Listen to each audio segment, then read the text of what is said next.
আজকের রেসিপি মুগ ডালের তড়কা। গোটা মুগ তড়কা বনে রেডি।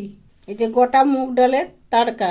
গোটা মুগ ডালের তড়কা বানার জন্য এই যে মুগকে দিনভর ফুলাই নিয়ে বা ভিজাই নিয়ে এরপর একটা কড়াইয়ে দিয়ে জল, নুন আর হলুদ দিয়ে সিদ্ধ করে নেব।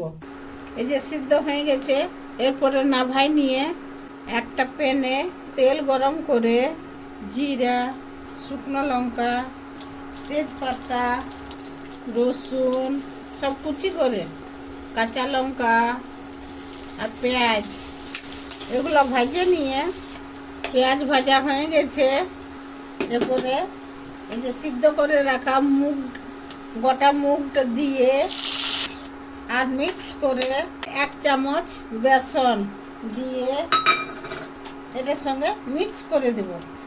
বেসনটা দেওয়ার জন্য এটা এই যে মাখা মাখা হয়ে যাবে। এরপর সিদ্ধ করার সময় নুন দিয়েছি, চেক করে নিয়ে আর একটু নুন দিয়ে আর একটু জল দিয়ে 5 মিনিট ফুটাই নেব।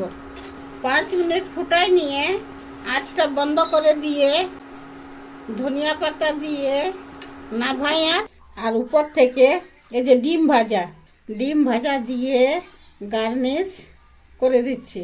মুগ ডালের তড়কা বনে রেডি। গোটা মুগ ডালের তড়কা রুটির সঙ্গে খেতে দারুণ টেস্টি হয়েছে, দারুণ। 2টো রুটির জায়গায় 4টে রুটি খেয়ে নেবেন, এতটা টেস্টি হয়েছে।